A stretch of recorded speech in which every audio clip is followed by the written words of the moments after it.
Congolese men and women, fighters for independence, today victorious.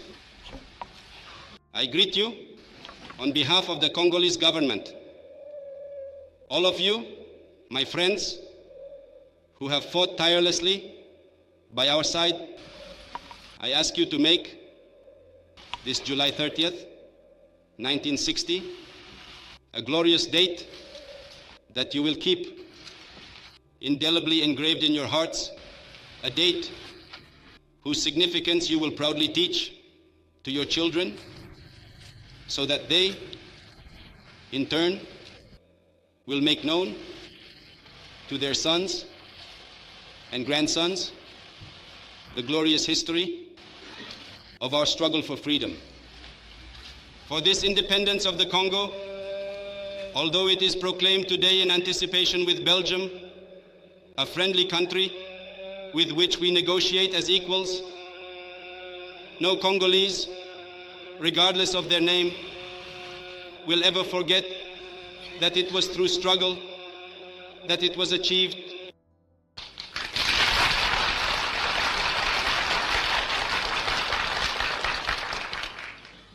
An elite of everyday people, a passionate and idealistic elite, an elite in which we have not mixed our strengths, our deprivations, our sufferings, or our blood.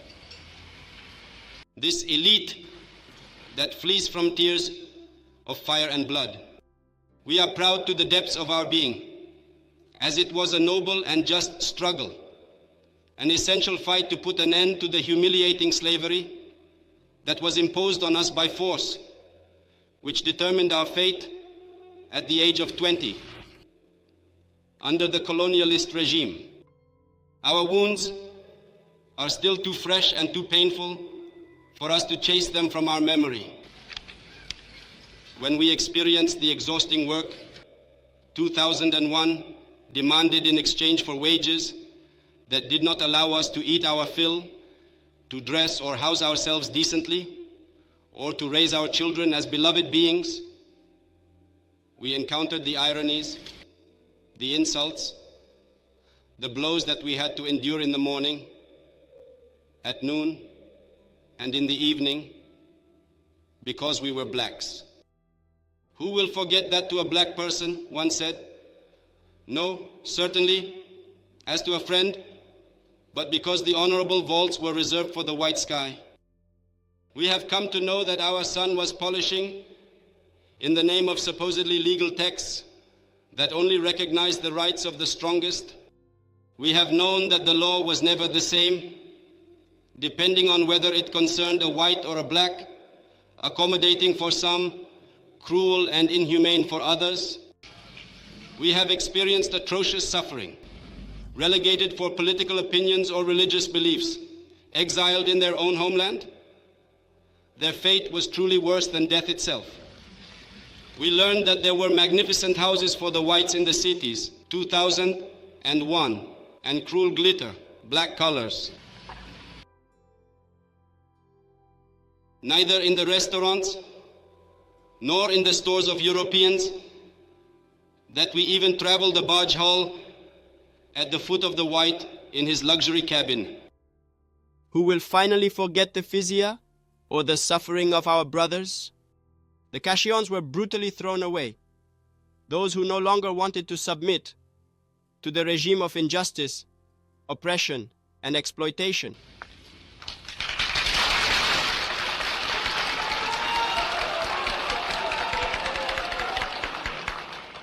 All of this, my brothers, we have suffered deeply, but all of this too, we who are the vote of your elected representatives, approved to lead our dear country, we who have suffered in our bodies and on our key from colonial oppression, we tell you that all of this is now over. The Republic of the Congo has been proclaimed, and our dear land is now in the hands of its own children.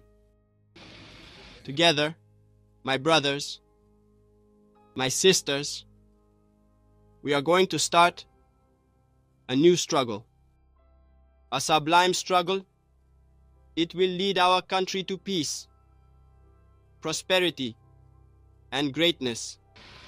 We will establish social justice together and ensure that everyone receives fair compensation for their work.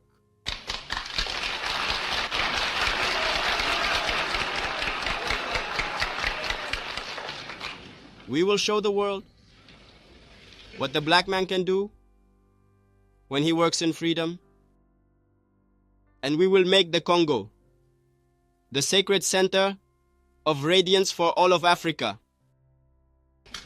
We will ensure that it is genuinely beneficial to its children and future generations. We will review all the old laws and create new ones that will be just and noble. We will put an end to the oppression of free thought and ensure that all citizens fully enjoy the fundamental freedoms outlined in the Declaration of Human Rights.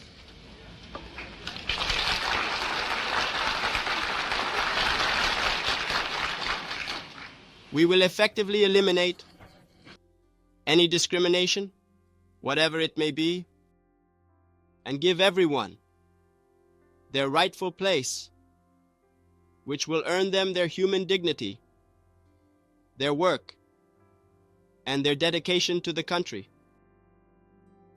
We will not establish peace through guns and bayonets, but through peace of heart and goodwill.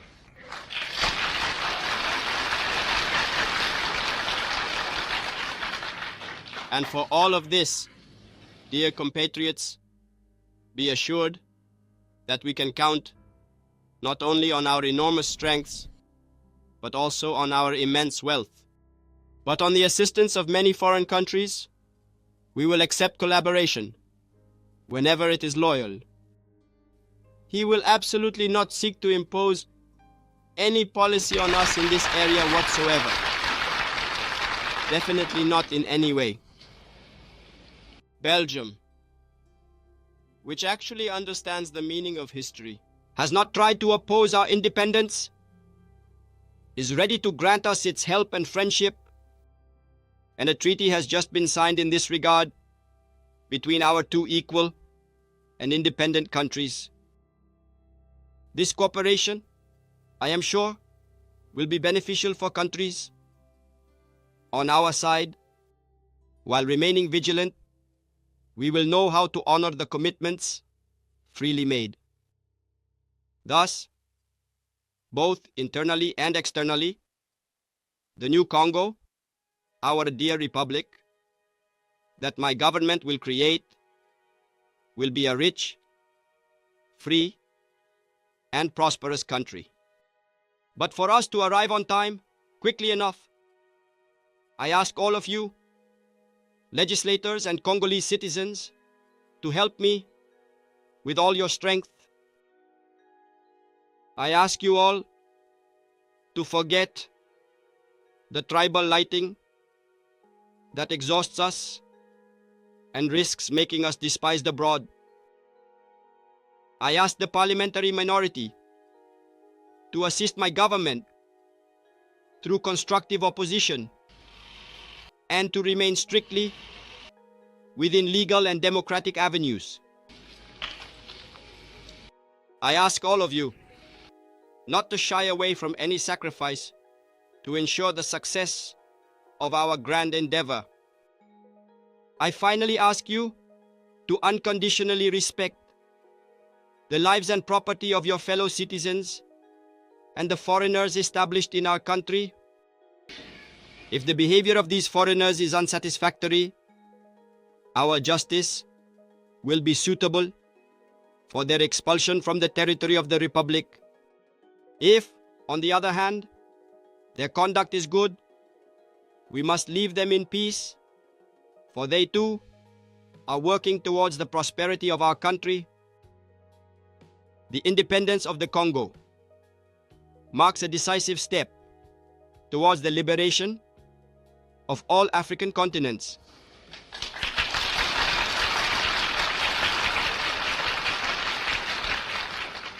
Here it is.